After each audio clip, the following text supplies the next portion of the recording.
What's up mga kabungot? Panibagong araw, panibagong update na naman daily. Update na naman daily. Vlog tayo mga kabungot kasi masaya tayo ngayon mga kabungot kasi nakita ko na yung pato na nasa labas na. Kaya biglang update tayo mga kabungot. So syempre, si Mahal mo na bahala kay JB na yan. Ayan, si Mahal naglilinis dito sa loob ng bahay. Tapos si JB, good morning Mahal. Good morning dito.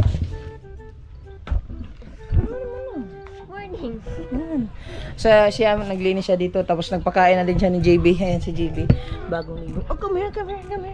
Come here. Asus tawa din. Asus. Oh, wait mo na. Pakita mo na sa kanila yung ano mo bagong natutunan. Kiss mo na papa, kiss. Kiss mo papa. Up here. Love papa, love. Dito kayo, nagwalis pa si tita. Come here. No. Come here muna. Nagwalis pa tita. Ali, abog pa. Come here, abog pa. Go. Diyan ka lang ha, wait lang. No. No, go inside. Oh, where you going? Oh. Where you going? Doon lang daw sa loob, sabi niya. So ayan, sa si Mahal dito. Punta lang ako sa pato Mahal ha. Tapos mag-update ako sa, siyempre, sa biik natin. And then mga kabungot. So, grabe, masaya tayo mga kabungot kasi lumabas na din sa wakas yung pato sa lungga niya. So, hindi talaga napisa lahat. So, may 10. Nagtataka ako mga kabungot kung bakit 12 piraso lang yung itlog. Binilang ko nung nakaraan yun, 13 piraso yun. Tapos ngayon, 10 ang 10 ang nasisiyaw, 2 ang natira, so missing yung isa. Di bali na. Okay lang yun. Basta namisa na. So, ito mga kabungot, habang hindi pa namisa dito yung mga itlog natin, 2, 4, 6, 8, 10, 12, yung puti, at saka yung itim dito ay malapit na din yung mamisa. So, bali, mga ilang araw ay mamimisa na yan. So, dadagdagan na naman yung mga manok nating sisiw. So padabi yung mga manok natin habang humahabol yung ating pato. So magdadagdag siguro ako ng isang lalaki para may hindi muna kasi pag lumaki-laki na yung mga sisiw, siyempre magpapadali na yung pato natin. So mabubutis naman siya ko. Susunod na pagka lumaki na yung natin, yung mga sisiw ng pato. So bago tayo pumunta sa pato mga kabungot, syempre isang update lang natin sa mga biik natin dito habang si mama ay naglilinis dito. Syempre like usual, linis pa rin dito sa tangkal natin. So ito yung isang magiging inahin natin. Ito inahin. So isang ulag na lang, isang ulag kung sa Tagal parang naglalandi.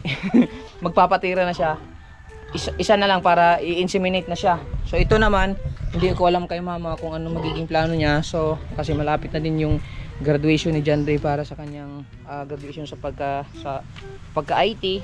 Tapos si mama nandun naglilinis. Ayan. Diba? Linis si mama dyan. So syempre, ito na yung biik natin. Tiding. Alright, yung bake natin. Oh, may ita ma. May tai. Excuse me sa mga kumakain. May tibukol. Kasi alam niyo mga kabungot, sabi kasi ni Nanay Biang Gulay, pagka may biik kasi, kailangan yung tangkal niya ay walang pupo ng baboy kasi isa yan sa mga ikakasira ng lamang loob ng biik, parang magtatai. Excuse me sa mga kumakain ha. So yan, kailangan siyang kunin, kailangan tuyo yung tangkal, hindi basa para hindi magtai-tai yung biik. So ayan, kinukuha na ni mama mga kabungot kasi kailangan talaga siya para hindi maungad-ungad, para hindi maganon-ganon sa biik. Ayan si mama. Wait lang. Malapit tayo pagka matapos na si mama. So yan. Okay. Lapit tayo sa biik. Maano siya mga kabungot, magaling siya mag-alaga ng biik kasi inaalalayan niya yung paghiga niya, pagpapadede. So, ano siya, magaling. Habang yung mga bait natin ay nandito lang sa gilid. Diba?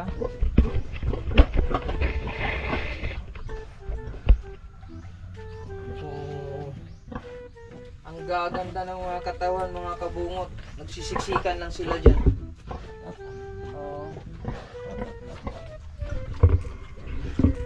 Diba? Yan. Focus muna natin sa biig. Ito, maipit. O yan. Doon kasi siya napwesto sa gilid, mga kabungot. Dyan. Ay, buti naalala ko, magdala pala ako ng pagkain. Ng pato.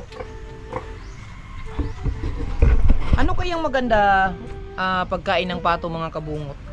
Kasi ang pinapakain ko kasi yung feeds lang eh. Yung feeds lang sa pato. Paano yung paano kaya yung pangalan nito? Paano yung mga patong maliit? Ito lang kay mama, manghingi tayo kay mama. Diba yung patong maliit? Mga itik niya. Ano ba yun? Kaiba no? Yan. Diba?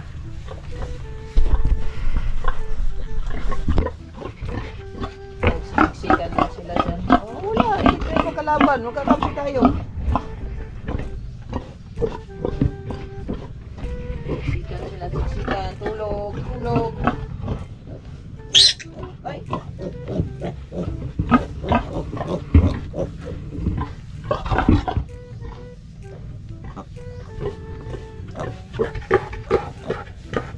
Tapos yung isa dito, nag-isa lang siya.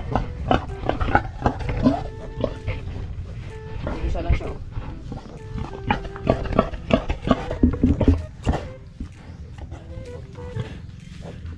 Dalawa doon.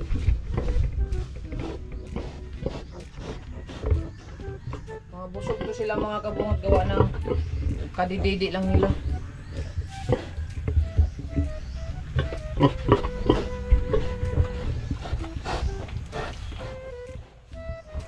Diba? So gusto ko lang maghingi ng konting comment ninyo tungkol dyan sa panganay na biik daw.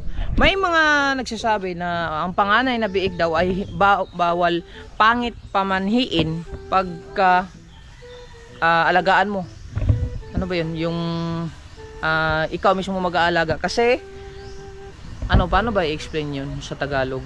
Kung sa Bisaya kasi madaog daw yung baboy. Hindi ko alam kung paano i-explain eh. So pangit daw at ewan ko kung anong kung sa akin naman pamanhiin dati. Siguro gusto kong maniwala din kasi siyempre kailangan na maniwala sa mga olds pamanhiin, pero siyempre naano ko sa mga baboy kasi sobrang mga gaganda ng katawan, mahaba ang katawan, nakakaano na gusto ko sana magtira para isang inahin ulit, padagdag yung inahin natin, mga kabungot. So yun ang bala ko, pero please comment down below sa lahat ng mga may mga baboy na ano ba yun, kailangan ba natin yung gawin na kasi sayang kasi pag ibenta ko lahat ng mga biik eh. Gusto ko sanang alagaan sila para magpatining ba para ibenta, hindi yung biik pa ibebenta na para sa sunod na lang daw mag-aalaga. Yung pangalawang anak nito, yun pwede mo nang alagaan daw. So please comment down below kung ano yung suggestion niyo, kung pwede bang nandito sa likod nagwawalis, kung pwedeng kung pwede siyang tayo na lang mag-alaga tapos ibenta, or na lang natin ibenta yung mga biik pa. Please comment down below. So ayun yung mga kapatid ni mama, yung isa sa kapatid ni mama nandito. Tanong sa kuko. Asam mo? Tanong sa kuko. Ako na biyang butanganan na lang to kabuno. Lagi, may ulan ra ba? Ulan lang yan. Kasi ito yung buhok. Sobrang tangkong. Bunga na da. Lagi. Alang-alang. Sayang yan. Narabay. Basa-basa pa. Lagi. Ma! Ato ka sa likod. Ma! Ayan na, ayaw. Ayan na, bagat kami. Aw. Nangita ni mo sila yaya. Ang budget lang. So ayan, diretso tayo sa pato. Madag ko, maguna-guna pa na ako bubuhin eh. Ayan sila mama. Nag-usap-usap kasi sila tungkol sa kanilang lupa, mga kabungot, umlat ba kung ano. Nandito kaya nandito yung magkakapatid. Tapos ngayon mga kabot, syempre, ito na, nandito na tayo, papunta na tayo sa pato. Excited na kayo makita yung aking mga pato? So, grabe. Ako excited ako na maipakita sa inyo yung lahat ng pato na naglalakad. Tapos, nandun lang sa fish pond, hindi siya makalabas. Diba? So, dito muna tayo sa bukid. Asa na ang pato ko? Asa na ang pato ko? Din. Ayan. So ito na. Malapit na tayo sa pato. Ayan yung fish pa natin. Ayan, nakikita yung pato. Ayun, naligo. Ayan o. Kunti na lang kasi yung tubig. Ayan yung pato. Dahil malayo kasi. Try nating bumaba sa baba ng fish pan kasi maglalagay tayo ng pagkain. Papaalang ako kasi medyo mahirap.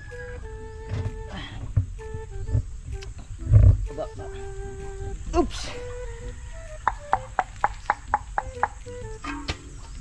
Ayan. Palapitin natin yung pato.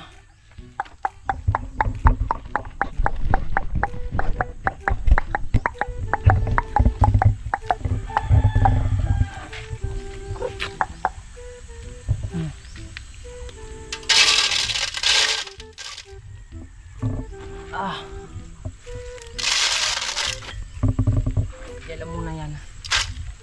Ayan, dito tayo sa fish pan. Kunti na lang tubig mga kabungot, grabe. Pero malalim ang putik. Uy, tuhod. Hato! Uy, langoy! Langoy! Langoy!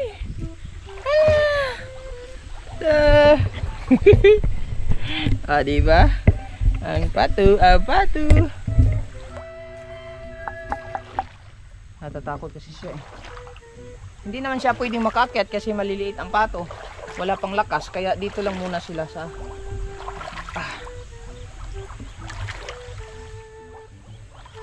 Yan, sunod-sunod sila. Hello. Huwag mo takan. Hello.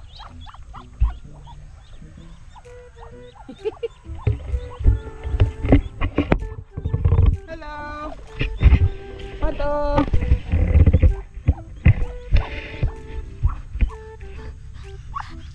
Hello. Wow. Palalangoyin natin sila dito sa tubig. Langoy. Langoy doon sa tubig, langoy. Ang ganda tignan ng pato. Ba't kayo sa gilid? Langoy.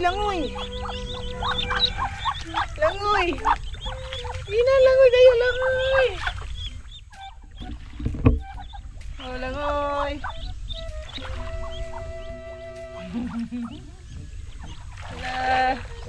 Bilis atulin na.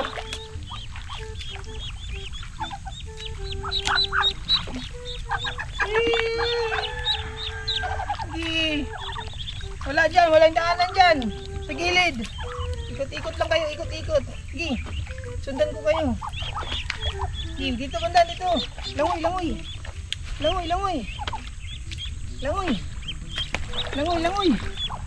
Tulin ng langoy Ayan.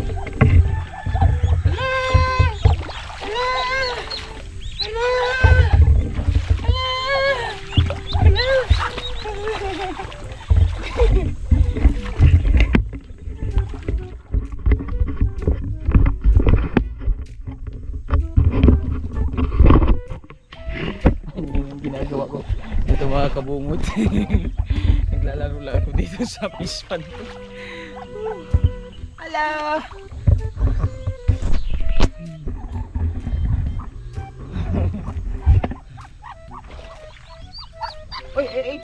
Tapang ka ha. Oh! Oh, mata. Tapang mga kabong. Hoy! Wah! Wah! Oh! Uy! Usok! Uy! Nakatakot. Nagumpukan lang sila doon. Oh, ka-cute! Ka-cute! Ah, alagang-alaga niya yung pato niya. Very good. Oh, tika lang. Kumuha lang akong video. Vlog lang ako, nag-vlog. Sandali lang ako. Relax ka lang dyan. Wow! Uy, yes. Yung mga pato. 10 piraso yan mga kabungod. Sana dumami pa kayo ng dumami para makarami tayo ng, kaso wala silang sulungan dito. Sige na, tama na, alis na ako, bye bye. Mag-ingat kayo dito ha, huwag kayong kung saan saan napunta ha, alagaan mo yung mga anak mo. Set na tayo. Grabe, naubos yung tubig sa sobrang init mga kabungot.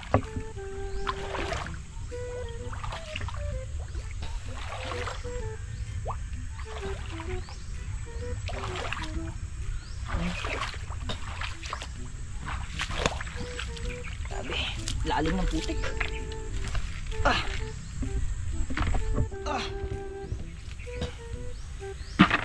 Sobrang lalim. Ay, nandun lang sila. Diba?